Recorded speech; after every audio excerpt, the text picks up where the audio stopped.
గుడివాడలో మేము స్టేషన్ దగ్గరికైతే వచ్చేసరికి అక్కడ ఆటోస్ అయితే రెడీగా ఉన్నాయి. Share autos. బస్ స్టాండ్ దగ్గరికైతే వెంటనే ఎక్కమన్నారు. 10 మినిట్స్‌లో మమ్మల్ని ఇక్కడ దింపేశారు. బస్ స్టాండ్ ఎదురుగుండా స్ట్రీట్‌లోని అతిథి ఇన్ అనే హోటల్ అయితే ఉందనమాట. అక్కడ మా ఫ్రెండ్ వాళ్ళైతే మాకు రూమ్స్ బుక్ చేశారు. దానికోసమని నేను మా హస్బెండ్ వచ్చాం. అయితే అక్కడ పవర్ కట్ 6-6:25 ఉంటుందన్నారు. అందువల్ల జనరేటర్ కూడా ఆన్ చేయలేదు. Third floor. మీరు ఎక్కడం కష్టం లోపల నుంచి అని చెప్పారు. అందుకని అక్కడికెళ్ళి అక్కడ కింద స్టాల్ ఉంటే అక్కడ కాఫీ తాగేసి వచ్చామన్నమాట. ఈలోపు పవర్ వచ్చింది. పైకైతే వచ్చేసాం లిఫ్ట్‌లో. ఎక్కడైతే అక్కడ బాయ్ గాని ఎవరు లేరు రిసెప్షన్‌లో. ఈలోపు అక్కడ నెంబర్ ఉంది. కాల్ చేస్తే వచ్చారనమాట. ఇంకా రూమ్ కీస్ అవి ఇచ్చి మాకు రూమ్స్ అయితే చూపించారు.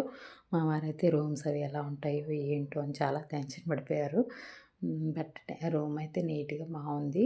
ఇంకా లోపల సామాన్లన్నీ పెట్టేసుకున్నాం. నేనైతే ఇంకా రెడీ అవుదాం అని చెప్పి అన్ని ఐటెమ్స్ అవి తీసి బయట పెట్టుకుంటున్నా. మా వారైతే నేను చాలా ఎర్లీ మార్నింగ్ లేచాం కాబట్టి టిఫిన్ చేసొస్తానని అయితే బయటికెళ్లారు. ఈలోపుగా నేనైతే స్నానం చేసేసి రెడీగా ఉందామని ఇవన్నీ తీసి బయట పెట్టుకున్న.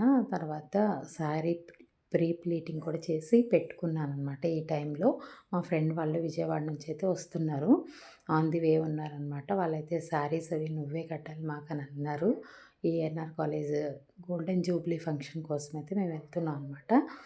అయితే ఇంకా నేను ప్రీ ప్లీటింగ్ పెట్టుకున్నాను. స్నానం చేసేసి డ్రెస్ మాత్రం వేసుకున్నా. ఈలోపు వాళ్ళు కాల్ చేశారు. మేము ఇక్కడ దిగేసాము. ఇంకా టిఫిన్ చేసి డైరెక్ట్ రూమ్కి వస్తామంటే నేను కూడా అక్కడికి వెళ్ళాను అనమాట. వాళ్ళు ఆల్రెడీ తినేశారు. ఇంకా నేను కూడా తినేసి వాళ్ళనైతే రెడీ అవుతూ ఉండమని చెప్పాను. మిగతా విషయాలు నెక్స్ట్ వీడియోలో చూద్దాం.